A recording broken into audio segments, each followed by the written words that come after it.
I know you worked closely on the drafting of the last State of Our Schools report. It was issued in 2021 by the International Well Building Institute.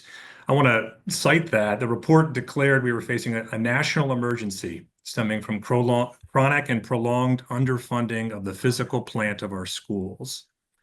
That report estimated we have an $85 billion annual shortfall in funding for construction, maintenance, and operations of our K through 12 school buildings.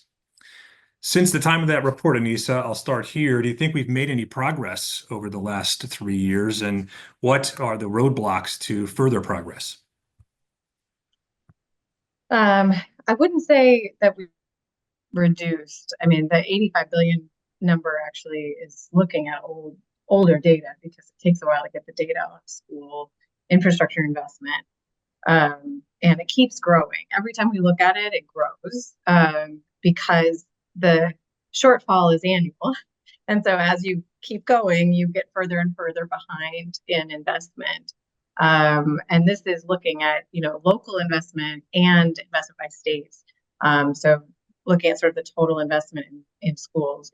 We did see, as a lot of the people online would know, we saw quite a huge investment in schools around COVID. We had three different COVID funding streams go to schools. Colloquially, they are ESSER 1, 2, and 3.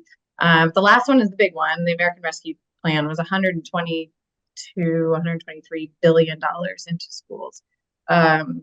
We don't have the final report on where that money actually was spent. We have the data on what school districts were planning to do with the money. And we saw about 20% or so going toward facilities improvements. Obviously, as a facilities advocate, I would like to have seen that be higher.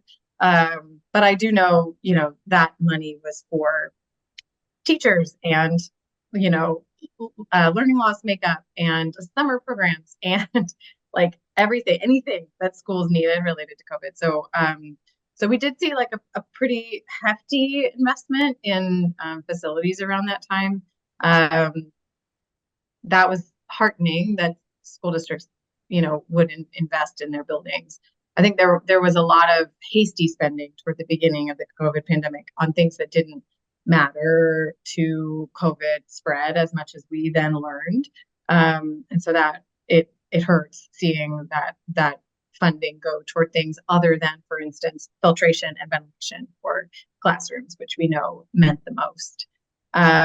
So, progress is, I wouldn't say we've made a huge progress. We have made enormous progress on the recognition of the problem.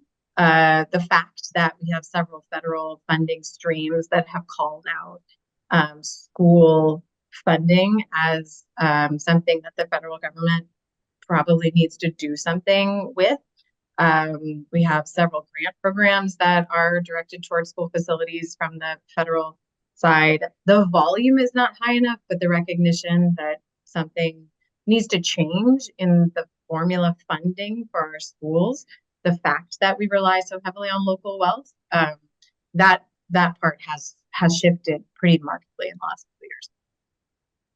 How about the utilization when funding is made available, like it has been? We've made progress, as you say. How about the utilization of that funding? Are there roadblocks to being able to take advantage or just to be able to make decisions to avail of those funds for schools?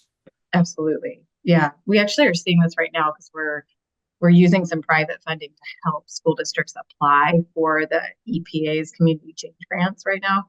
And that money can be spent on HVAC improvements in schools, for instance. It's a pretty big pot of money, so it's exciting that schools might be able to access some of it. But a lot of schools that we're working with, school districts, like they haven't had the funding available or the time available to actually have the plans in place to then move quickly on these kinds of opportunities. So,